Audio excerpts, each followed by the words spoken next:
Ladies and gentlemen, Mr. Cropper here with Onar. We're going to be discussing religion and sexuality and why they are so weirdly intertwined so frequently. Is that a fair summation of our direction? Yeah, sure. It occurs to me, having grown up in Utah under the Mormon religion, which used to be polygamist until the government said it couldn't be anymore, and hearing about all the terrible things in Islam and what priests do and stuff, it occurs to me that sexuality is almost part and parcel with religion. Now, that's as it should be, because we can't get rid of human sexual nature just because we adopt a religion. But I want to posit, I've mentioned this in videos before, I want to posit the following as my thesis. Religions stunt the mind, or they hold it down, they hold it back. But they can't hold back the genitals. And so you end up with people with stunted minds but fully developed genitals. And then they even become obsessed with cutting the genitals and mutilating the genitals on both sexes. So that's my view of why sexuality becomes so important. And we see the same thing in statist societies like Russia and Sweden. What about the Swedish bikini models? Why? Not because they're like 100% hot women up there, but because the attractive women up there are willing to take their clothes off and do anything because they're so poor, because it's a poverty-stricken country because of socialism. We see the same thing with women today in Russia. They have a very sexual attitude about themselves towards men. When you hold down the mind, you cannot hold down sex. Yeah, that's my view of it. Just a little correction. Sweden is not a poor country. It's actually very wealthy. It's one of the most wealthy nations in the world. True. But when did they get this reputation for being highly sexualized? Wasn't it in the 70s and 80s? No, you had like Greta Garbo. There was the idea of sexy blonde Swedish women is something that has been an obsession of Hollywood for a long time. Well, that's fair enough, but when did they get the reputation of being bikini models? I think that came in the 80s. I'm pretty sure if you go back to the 60s, there was a more restrained and reasonable and sophisticated view of women. I think that with the women's liberation or sexual liberations moving with the hippie movement, this spread across all over the West, including Sweden. Well, if it's the hippie movement and socialism, then that proves my point, that as you hold the mind down, sexuality becomes more prominent. It's certainly interesting and true. But for instance, if you look on the statistics of it, who are more likely to be sexual predators? Someone who's on the left, or someone conservative on the right? Probably leftists, I would say. Yes, let's put it this way: if Harvey Weinstein had been an Orthodox Jew like Ben Shapiro, do you think that he would have been going around groping and raping women like that? Right. It's a fair point, but not to say that there aren't sexual perversions in the religious right.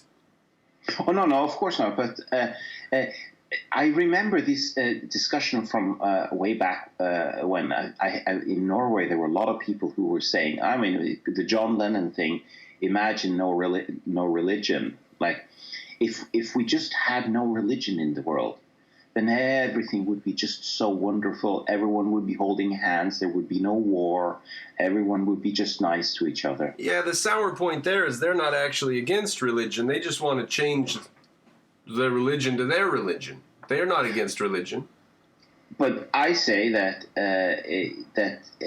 you can't get rid of human nature, and human nature, what the Christians would say is that it's flawed. I would say that we have an equal capacity for evil and good.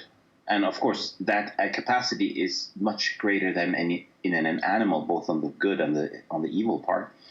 But the point is that it's not given that just because you are an atheist or don't have a religion, or even if you are, for some reason, very mindful, like you have developed your mind, that you're not somehow going to develop some kind of perversion. So what I'm saying is that laying it all on religion, that's like, I think that, I mean, it's not hard to point to religions that are depraved, but at the same time, by putting everything into the basket of religion rather than saying that it's an outgrowth of human nature, then you're getting a sense of false security where there is none. It's like, if we just get rid of religion, then everything will be fine. Do you remember the movie? I have to say, I'm saying that it's because religion holds down the mind. So any society that holds down the mind is going to become sexually perverse. I think that's true. But then the question is, do all religions hold back the mind? Yes, affirmative. Well, if I look, for instance, at Ben Shapiro, he's a very religious person. But at the same time, I experience him as more mentally developed than the average person. In addition to being smart, which is, like many people, are smart, but he seems like a well-reflected individual who seems to be valuing and cherishing his ability to think rationally. Yes.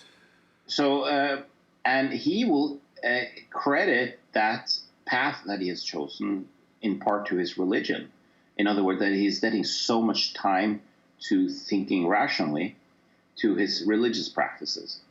I'm not sure about whether you can make this kind of sweeping statement saying that religion always leads to a bad outcome, because, like, look at how many bad atheists there are. Like 90% of all atheists are absolutely horrible. And you can say, oh, but they're not real atheists. But that's a little bit like saying, oh, but that wasn't real socialism. And even among objectivists, there are many people who are misintegrated among objectivists. And you have the so-called randroids. They have found in Ayn Rand some clarity that they had not found anywhere else, but they don't have the mental capacity to understand that this is the work of Ayn Rand and not themselves. So they go around being quote bots of Ayn Rand, and they don't think for themselves, but they are just fanboys or girls of Ayn Rand, which, I mean, I'm not saying that's a horrible thing. I'm just saying that even among objectivists, you can find people who are not real thinkers, and that's a philosophy that is devoted to thinking. Well, insofar as there are people in there that aren't thinkers, I bet we would find them to be sexually perverse. Yeah, maybe. Now, why do religions become so obsessed with cutting off the genitals of people if it isn't because once they stifle the mind, here come the genitals going crazy, so then they have to do something about those? Right? It's a 1-2. They do the one, and then here come the other, and then they have to do that too. I mean, people go sexually out of control because that's the only thing left in their personality. Everything else has been stunted. I'm not sure where this cutting genitals comes from, but it does come from the Middle East, right? Oh, you're not sure where it comes from? Well, I mean, the Jews cut off the head of the penis. Yeah, I know that, but like circumcision in boys, a lot of the. Yeah, I understand. I know all that, but like I know that it has roots in the Middle East.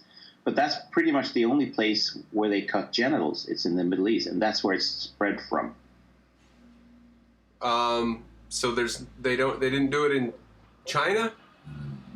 I don't think so. No, I don't really know of it. I can't think off the top of my head of genital mutilation in China. I've never heard anything of it in any other place than in the region spawning from Egypt. I know that female genital mutilation started in ancient Greece, ancient Egypt, and then it spread downwards from there to Nubia and to Ethiopia. So now Ethiopia and the Horn of Africa is like the main area of female genital mutilation. I don't think it was 30 or 40 years ago, though. I think that's because of the... Oh, yeah. No, this has been going on for thousands of years.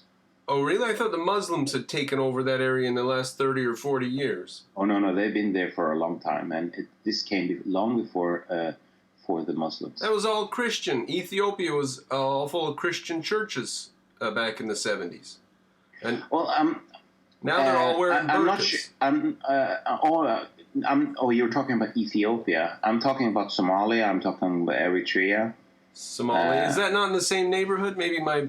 Yeah, it is in the same neighborhood, but like in Somalia, the genital mutilation rate of women is like 98%. Yeah. And it's been going on like that for since the ancient Egypt. Because that's where... If you just look at a map of over genital mutilation, you'll see what I mean. Genital mutilation didn't come from Islam, but Islam imported it into its religion because it was happened to living in that neighborhood.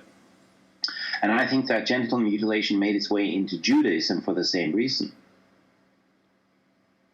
Just because it's in the neighborhood? Yeah. Yep. Well, it was a widespread cultural practice. But why do they become so preoccupied with sexuality? Well, that's a very good question. But on the other hand, it sort of amplifies your point about the stunting the mind. But look at how depraved our current society is. Everything is, and I'm not talking just about being loose with sexuality, but everything is supposed to be reduced to sex, your gender and sex, and the more depraved you are, the better a human being you are in this modern secular age, and it's supposed to be secular. And if you ask most of these people, they hate religion, and they declare that they're individualists, and they declare that they are thinking on their own and all of these things.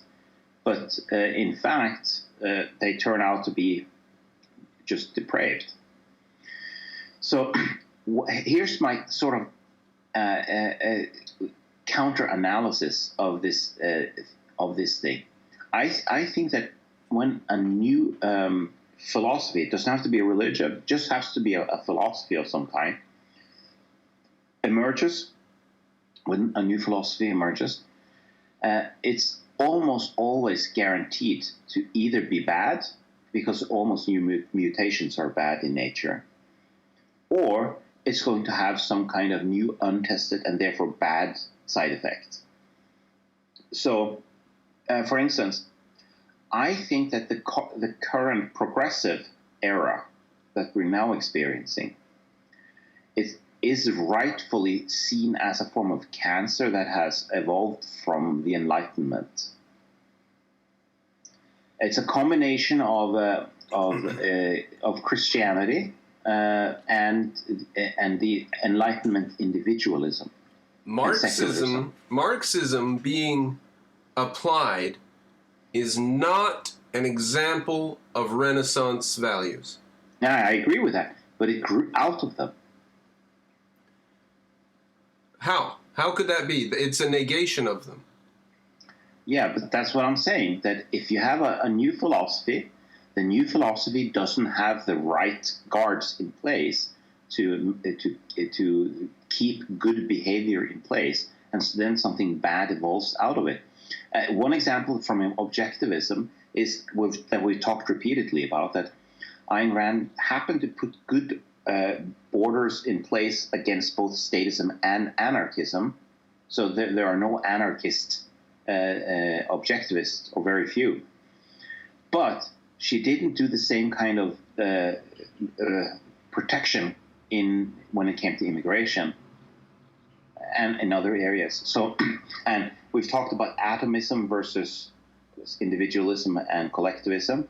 She doesn't protect against atomism as well. I mean, she talks about it, but she doesn't have this very, very clear defense against that. And therefore you see oblectivism. Like, oblectivism is an outgrowth of objectivism. And it's not because of things that are wrong directly in Ayn Rand. It's just that it doesn't require anything wrong in order for things to go wrong.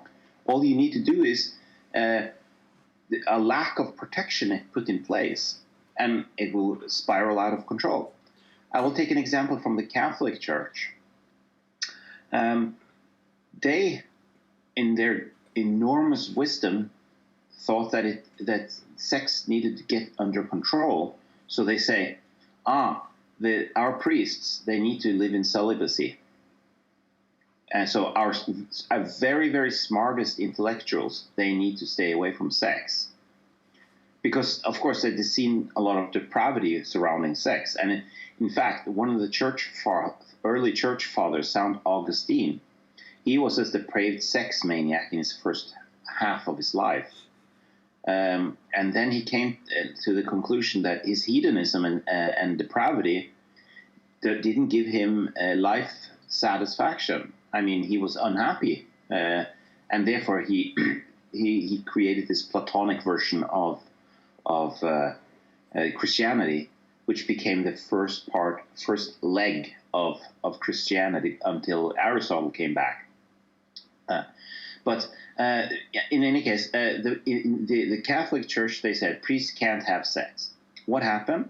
Well, the priests ended up being gay, right? And so the gays are not representative. They don't have everything in order. Like, if you have one gay living among straight people, and nothing bad happens, because the one gay is socially modified or controlled by heteronormativity. But once you have 70% of the priests at the upper levels were gay, or something like that, maybe 80%, then all forms of heteronormativity goes out the window. And what happens when you throw out that 1,000-year-long social structure that kept people from behaving normally? Well, you get all these. First of all, they started with gay sex. That's one thing, but the tolerance for pedophilia increased as a consequence of that. It's a well-known fact that gays are something like 10 or 20 times more likely to be also like a pedophile than straights. So most of the sexual abuse of children is done by gays. No one likes to talk about that because it's a protected class. Milo Yiannopoulos got in a lot of trouble. He got erased because of that conversation. Do you remember what he said that got him in trouble? Yeah. So he's done. Yeah, and this despite the fact that he was one of the one who was trying to root out this environment among gays. So my point is then that I'm not trying to push down on gays here. That's not my point. The point is that once heteronormativity, which was a well-tested behavioral social system, was thrown out the window, you got something bad instead, because that almost always happens when you throw out what's well-tested, and then you get something that's not very good. So since they had a cult of secrecy surrounding gay, then the pedophiles among them could operate freely because they were within this circle of secrecy, and there was a culture of keeping each other's back. I'm not going to tell anyone that you're gay, but you're not going to tell that I'm fondling little boys, kind of thing. Right. Uh, and so this grew. I would say that in the Catholic Church in general, there's not this issue of abuse, sexual abuse, but it's in the upper echelon of the Vatican. That is where you find the depravity, because that's where all the gays have gathered. I love that. All the gays in the Vatican. Yeah. Yeah, this is what Milo Yiannopoulos was talking about, right? And he's not the only one. There's so many and they have like secrets and all of this, and so it's not that all of the gays are fondling little boys. It's just that they don't want everyone to know that they're gay, so they protect the others and so forth. And of course, after you have generations of little boys being fondled and then becoming these depraved priests themselves, well, then you're in a vicious cycle. My point is that there's nothing in the Catholic doctrine at all that says that you have to have gay priests who touch little boys. There's nothing in the Catholic doctrine about that. It started out with the opposite, with saying we're going to fight sexual depravity. And then, because there was no protection in place for this new mutation, life just evolved around this new decree. Well, they decided they were going to fight sexual depravity because they saw sexual depravity. But the reason they saw sexual depravity is because they had tamped down the mind. And so the only thing left when you've tamped down the mind is your animal nature. That is very possible. But I don't, if I go back to the Middle Ages, I can't tell for sure that the sexual behavior that prompted them to reject this is that they didn't have a mind. Another example is Athens versus Sparta, where Spartan women had a reputation as being raunchy sexual partners. And because you couldn't think for yourself in Sparta. And Athenians thought of Spartan women as sexy whores and sluts. And actually in Japanese brothels today, Chinese women are on offer in Japanese brothels, not Japanese women, because the Chinese women have a reputation for being promiscuous sluts who will do whatever for $1. So it's always the state-controlled societies that tamp down the mind that end up with highly sexualized women, not only in their own society, but the societies around them even view them that way. So Russia was an example of this too. I mean, all the single women, all the single mothers, they were getting children, and they were sleeping around, promised by the state that the state would take care of them. And they had a very, very high abortion rate. Yeah. So I don't think it's wrong to say that depravity in general comes with lack of a good philosophy. That if you have a good philosophy in place, you can control bad behavior to a greater extent. That may be why we see so much in the schools and universities right now, because of the last 30, 40 years of terrible Marxism. It's gotten to a point now, and they are becoming obsessed with sex in the schools. I do like the idea that when you shut down the mind, all that remains is the genitals. They're going to develop no matter what. You can stop people from developing their thoughts, but you can't stop their genitals from developing. And they try, though. They cut them off and mutilate them. They even try that. So it's interesting. Well, I'm glad I'm making headway with you. I hope the audience... I mean, this isn't a brand new thing of mine. I've been talking about this for years now. So Yeah, and I do like the idea. I'm giving you a little bit of a pushback. I'm trying to sort of modulate and moderate into so that it's not exclusively about religion, because there are religions that are better than secular systems. Well, the example from Soviet Russia proves that it's not about religion, or it proves parallels between religion and communism. That's what it does. Yeah. I'm not saying religion X, Y, and Z. I'm saying tamping down the mind causes X, Y, and Z, and religion does tamp down the mind. Religion pushes down and fights and retards the mind. So any kind of thought system that retards the mind, or a proper mental development, is also going to create depravities. Sexual depravities, particularly. Yeah, sexual in particular. Mm-hmm. I would not I would say that it's not doing that exclusively sexual. I mean, look at the shopping spree kind of materialism going on. Now, that's in part sexual depravity, because everyone wants to look like a slut, and they have to go shop all these stuff in order to look like that. But there are people who just think that they can find meaning at the end of a credit card. And which they don't. I mean, it's just empty consumption. And so, and the same is true with gamblers.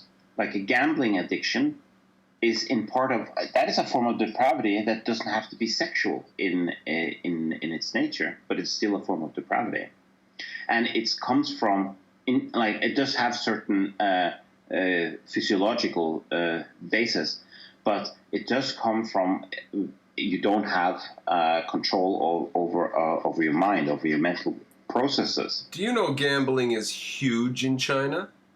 Yeah, it's huge. Huge. And it's among all Chinese people, not just in China, but in all places where Chinese are. Yeah, so that goes right along with what you're saying. If you don't have control of reality, and you're not efficacious in reality, and there's nothing you can really do to have an effect on your life, then why not just put all your wages here and see if you can get them doubled? Why not? Because you can't do anything anyway, and whether or not you have a job or a house, it's up to the government. It's not up to you. Why not? Why not just... Yep. So you have gambling, and you have, of course, if you look at how China, I don't want to turn it into like a communist thing, but in China now, after the new president has come into power, everyone suddenly thinks that what the government says is true. So they are sort of shutting down their minds, because they're partially recognizing that something dangerous is going on, and it's better to shut up. And at the same time, they are impressed by this, because someone is dangling some kind of national trove treasure in front of them. And they get sucked in by it, just like, shiny thing. And they will go like moth to the flame. So this goes with, if you shut down the mind, it's more easy to control, and it's easier to herd people in a specific direction, because they're following impulses away from what their mind normally would do, right? And sexual depravity is an important part of that. As a parallel, in societies that are reasonable and rational and in a good direction, we end up with things like voluntary monogamy. We end up with this system where it's one man, one woman, and they choose each other. They're not arranged marriages, right? That was the post Enlightenment world, or the world of the world that the Enlightenment gave us was romance, voluntarily chosen, and monogamy, and the nuclear family. I mean, that was what climaxed in the 1940s and 50s and had to be dismantled by the left. That's the good culture. That's what a good culture can give you in regards to sex. What's very interesting is that when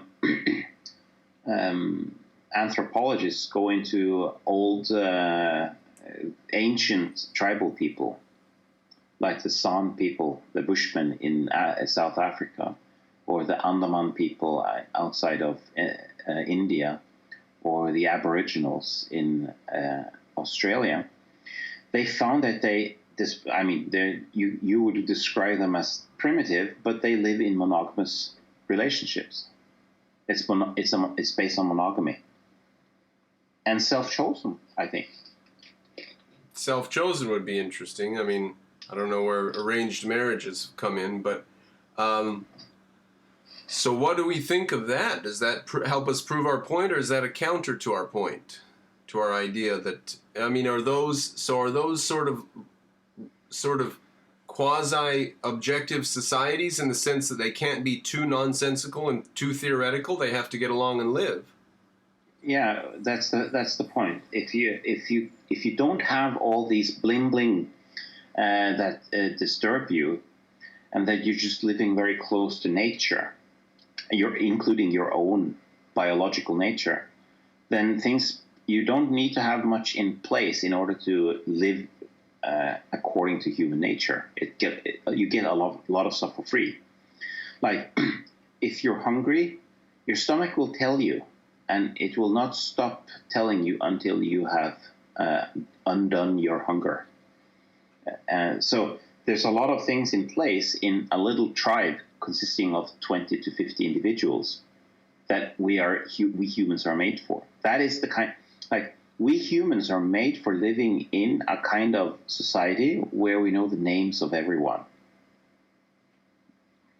And in those societies, we used to send the women out and take other women in from other tribes.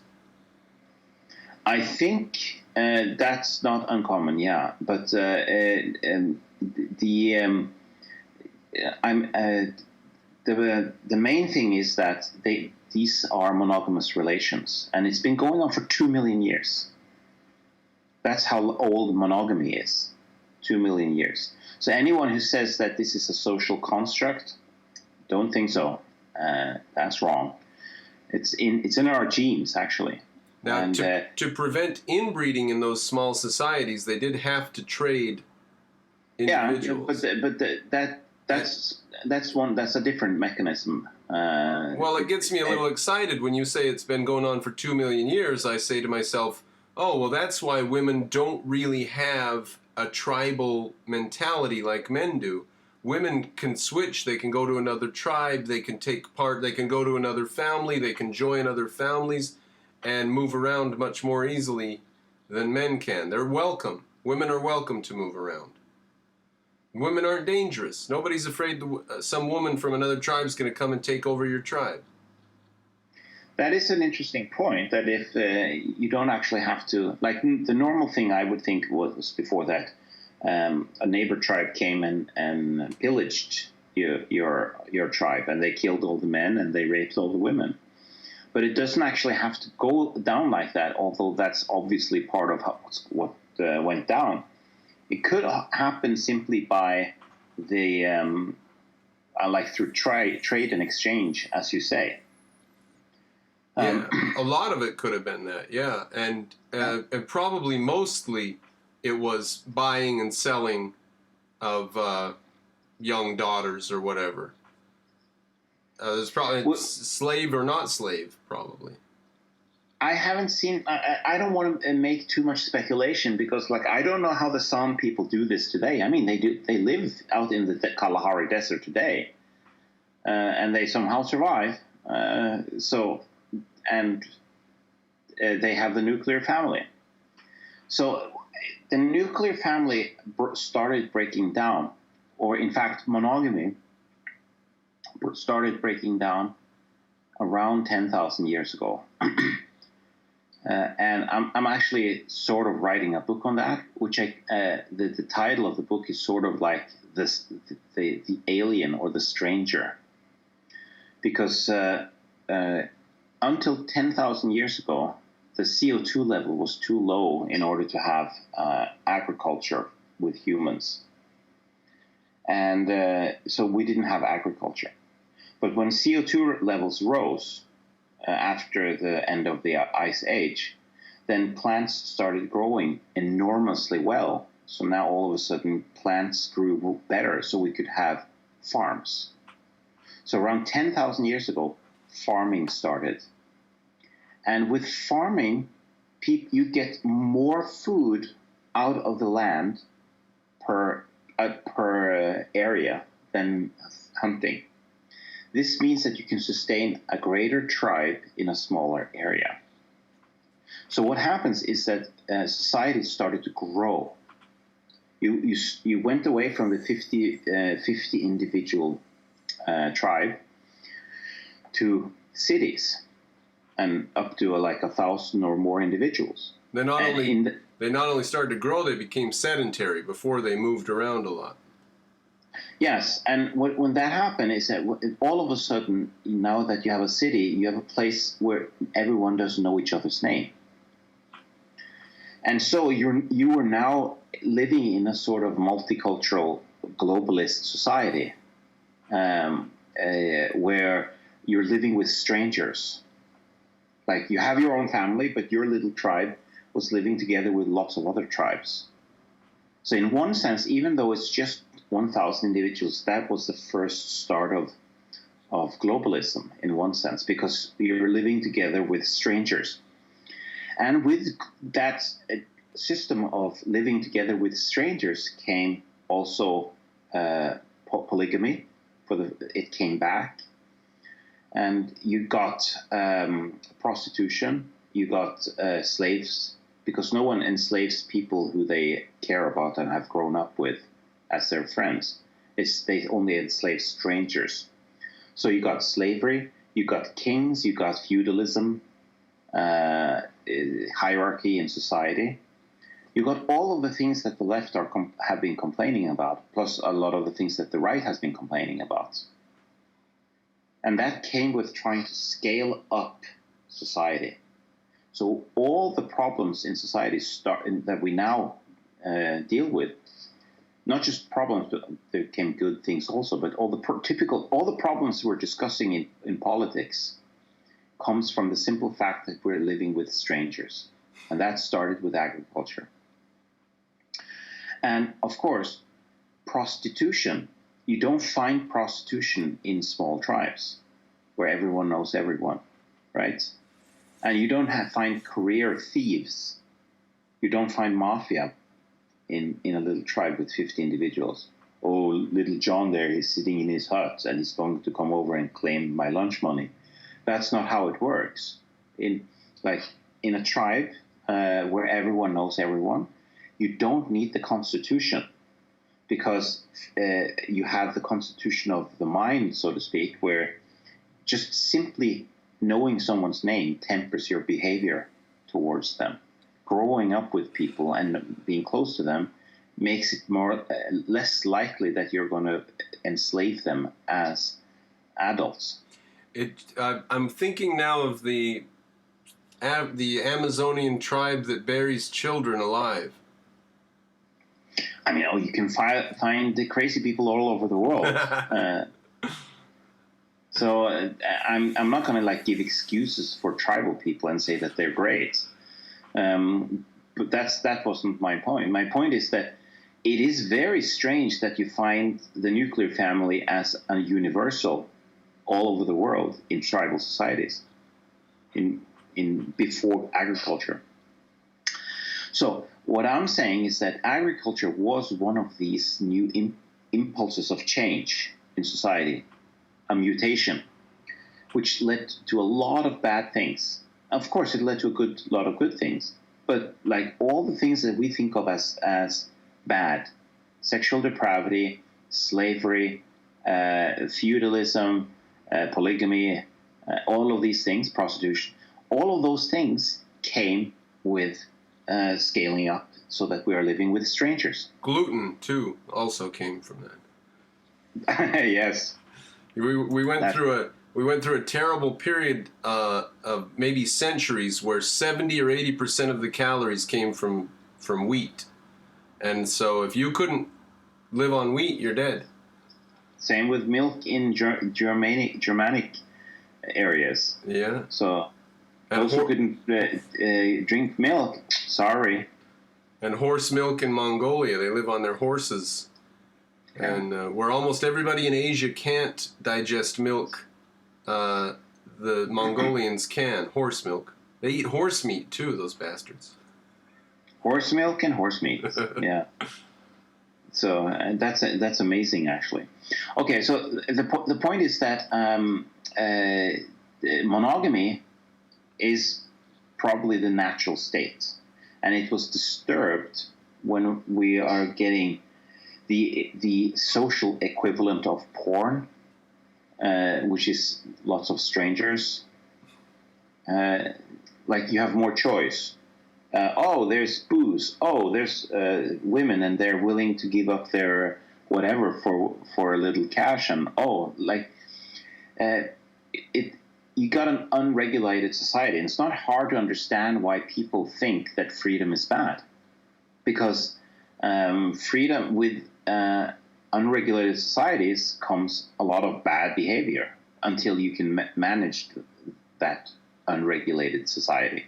Like you're finding solutions, but it takes time. And so the root of where people think that freedom is a bad thing can easily be traced back in the past. I mean, people have so much bad experience with opening up the gates to new things. I mean, we're talking about open borders a lot, but I mean, back then they were opening up the gates to almost any kind of new behavior, and a lot of it led to bad things. Well, freedom is destructive of very much, very, very much. I mean, we value freedom not because it leads to a world where it's perfect by some definition. We value freedom because it's the best way to get along in this messy world. That's why it's valuable. So, like I've said, if we open up and have freedom, we're going to have strip clubs and beer available and bars and stuff. So maybe the nuclear family is like the poverty minimum to survive in the world. When you're poverty stricken, you live with your nuclear family. As society becomes wealthier, an individual can go out and get an apartment and live on their own. But in a very poor society, you have to stick to the nuclear family. And maybe that is a value that should be maintained for our benefit. Yeah, the fact that we've been living like this for 2 million years is not changed by the fact that we're now suddenly testing out for the last 10,000 years a new way of living. So we're not going to be able to change overnight who we are. And to have a little bit of respect for that biology and that it imposes certain proclivities in us, that's probably a good thing. So men build and protect, and we trade women. I'm not sure. This thing about trading women, I'm not sure that's the normal thing in society. So I'm not going to be I've never seen that in any kind of anthropological studies. The buying and selling of women? Yeah. Like in simple tribes. Never heard of that. So it might be true. I'm just saying that I've never heard of that. Off the top of my head, I can think of Sacagawea, who was, for the Thomas Jefferson expedition. Thomas Jefferson didn't go on it, but Lewis and Clark expedition. Sacagawea was sold as a slave into another tribe, and then she met her brother when they went into her old homeland. And they were able to get horses because of this personal connection and so on, and it really helped the expedition. But she was sold as a slave into a neighboring tribe. So there's one example I can think of off the top of my head, and I didn't even go crack my books. Yes, but you're forgetting something, that the Indian tribes, they weren't really tribes. I mean, they were very large, and because they had agriculture, right? So well, they didn't buy and sell men. That'd be dangerous. Yeah, of course. I understand that. I'm just saying that uh, this behavior, was that the norm? Was every woman in a tribe sold? You can give an example of one woman being sold, but is that like, was every single woman sold to another tribe? I don't know about is that the norm? I don't know about every single woman, but it would give you an out from the danger of inbreeding in these small societies. So. Yeah, of course. But like, I understand that. But is that like a seep, or is that the norm? Like, if it was the norm, I was just expecting I would have read it somewhere. I don't know how much of a norm it is, but I'll now it's a thing that I'm going to look into more. All right, good. You know, I have to get going because I have to catch a shop before it closes. All right. Well, so this has been a good discussion. Yeah, good discussion on religion and perversion. Yeah. We'll put it out there and see what the crowd thinks of the thoughts, and I'm hoping that I've moved you towards my thesis that shutting down the mind is. Well, I do like the general thesis. I'd like to, pardon the pun, but flesh it more out. The very idea that if you shut down the mind, what remains is the genitals. I do like that. It does ring a bell. Again, no pun intended. All right, but okay, it's great discussion. I'm sure we'll have good feedback on that. Yeah. All right. Thanks for the talk, Onar. We'll be in touch. We'll talk again soon. All right. Bye-bye. Bye-bye. All right. Thank you for joining us, ladies and gentlemen. If you like and appreciate what I do, please go to Patreon, throw me a few dollars, and support my activity.